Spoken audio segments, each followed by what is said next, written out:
Cerca del 50% de la población privada de libertad se encuentra en prisión preventiva, situación que incrementa la problemática en el sistema penitenciario. ¿Qué hacer al respecto? Ese es el tema de la noche. Participe con el hashtag #SFHacinados. A continuación, veremos la nota y lo que dice la Procuraduría de los Derechos Humanos.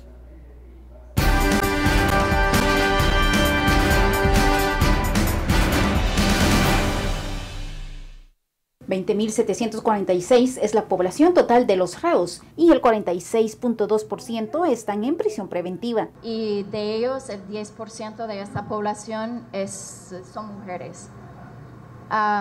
Bueno, esta cifra se ha mantenido en los últimos años encima del 48%, inclusive llegando en algunos años superior al 50% de la población.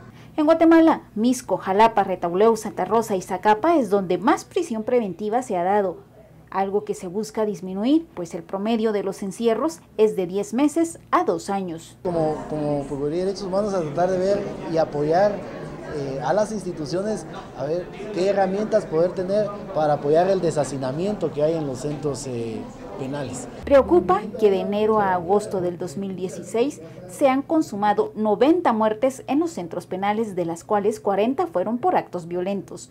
Concluyen que la prisión preventiva prolongada tiene múltiples efectos negativos.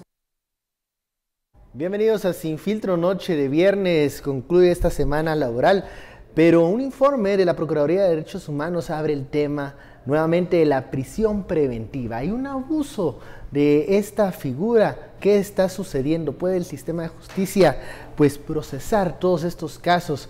Nos dicen casi el 50% de los privados de libertad se encuentran en ese estado de prisión preventiva. La etiqueta SFHacinados. Damos la bienvenida a los analistas Juan Carlos Sandoval y Estuardo Zapeta. Muy buenas noches. Buenas noches. Buenas noches, Carlos.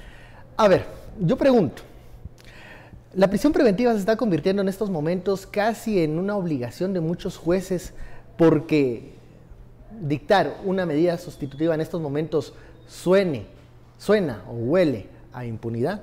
Juan Carlos. Habrá que entender, Carlos, que basándonos en el mismo estudio presentado por la PDH, la prisión preventiva sigue siendo la excepción a la regla.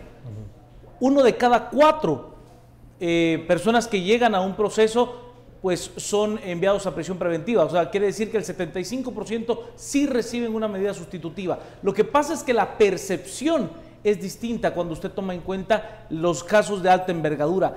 El tema aquí es que hay muchos de estos casos de alta envergadura en los cuales pues es muy complejo poder emitir una medida sustitutiva, principalmente por el perfil de las personas procesadas, que son las que pues atraen toda esa atención.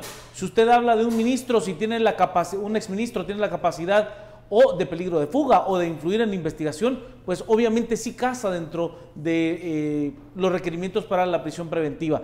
Que si hay un exceso de uso de la prisión preventiva, yo tengo más problema con esa figura que se generó principalmente en el caso de cooptación del Estado de la prisión provisional, pasar prácticamente un mes en un limbo jurídico donde no se había ligado a proceso a ninguna persona, y aún así hubo 4 personas que no fueron ligadas a proceso y que estuvieron un mes. Y que estuvieron al menos un mes en prisión. Realmente esa figura sí es más preocupante que la prisión preventiva en mi particular visión. Se está poniendo muy de moda hablar de la prisión preventiva, Estuardo. ¿Será por lo que dice Juan Carlos estos casos que están sonando, o es una situación que se está viviendo dentro de los centros carcelarios y que no se les ha puesto la suficiente atención? Bueno, los datos de la PDH dan cuenta de casi la mitad de la población en el proceso ya de juicio, porque la prisión preventiva es parte de un proceso, no hay condena todavía. De hecho, no van a ir por la fase intermedia del juicio, pero ya tienen prisión preventiva. El estudio del 100 también es muy interesante, porque ellos dan cuenta arriba del 30% de gente que no solamente tiene prisión preventiva, fueron condenados y ya hasta cumplieron la condena y no deberían de estar en las cárceles. O sea, fueron un poquito más allá. Pero yo sí creo que yo creo que podrían haber formas diferentes de prisión preventiva, entre comillas, que podríamos utilizar en Guatemala, que se utilizan en muchos otros países, claro, que no necesariamente es llevar a la gente a la cárcel. Y aquí tenemos un problema.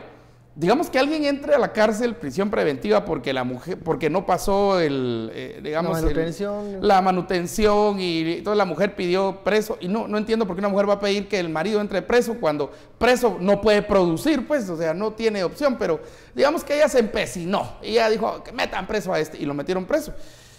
Y él tiene que sacar lo peor de él en la cárcel, o el que por, no sé, iba tomado, iba manejando, o un choque, o cuestiones que no ameriten eso, pero como que la cárcel es para nosotros sacar a alguien y de una vez decir, nos olvidamos de él. ¿Qué hace la cárcel y aún la prisión preventiva? Y aquí llevarlos al preventivo es básicamente llevarlos al infierno, pues. Es que saca lo peor de las personas, y si no eran delincuentes, ahí se convierten en delincuentes, pero es en defensa propia. Entonces sí tenemos que pensar primero en una readecuación de delitos. No es lo mismo meter a alguien que no haya pasado manutención junto con el marero o el acusado de descuartizar a alguien o el violador, que al mismo tiempo también ver que todo se soluciona con prisión preventiva. Ahora, en un país en donde la justicia no ha sido efectiva en muchos casos durante mucho tiempo, las alternativas a la prisión preventiva suena a poco. Pero yo entiendo bien lo que plantea Estuardo en ese sentido. Uno de los grandes errores es el entender como prisión domiciliar que es todo el país, que usted está en libertad, que lo que no puede hacer es salir del país. Ahí habría que hacer una modificación al término que usan otros en una acepción que a mí me parece muy jalada, eso de prisión domiciliar, a una prisión residencial, que usted esté preso en su casa y que usted tenga que mantenerse y que usted tenga que velar, pero a ver, es que no puede venir y decirle, como le decían, es que mi domicilio es el departamento de Guatemala. Sí, que hay una restricción en la libertad, claro, en la es que locomoción tiene de que la haberla, persona. tiene que haberla para garantizar que esa persona esté dispuesta a asistir al proceso legal por el cual se le imputan. Pero no podemos estirar los casos a esa idea de Guatemala es mi domicilio. Es de verdad engañar la regla. Y yo sí creo en otras medidas de prisión o de restricción. El uso de los grilletes electrónicos con posicionamiento global a mí me parece que es un método muy efectivo que se utiliza en muchos países y que Guatemala no es que no tenga la capacidad instalada para poder hacer uso de tecnología de esa naturaleza y que nos permita pues efectivamente entrar en un proceso de deshacinar las cárceles de aquellos casos. A ver, es que no es simplemente estar preso, a cualquiera le puede pasar, Carlos. O sea, alguien se tomó un par de copas y lamentablemente se estrelló con alguien y hay una persona con heridas. O sea, llegar a la prisión a Pavoncito, llegar al preventivo de la zona 18, a ver, es que es caer al lumpen, pues, porque el sistema penitenciario en Guatemala es el eslabón más débil por mucho de toda la cadena de seguridad y justicia. Ahora, esto provoca un hacinamiento, ¿no? Dice Correcto. el informe de la PDH. Correcto. Es una solución, y lo dejo para el siguiente corte, es una solución entonces la construcción de más cárceles si el problema es el hacinamiento. Dejo la pregunta al aire, vamos al primer corte, ya lo sabe la etiqueta SF Hacinados.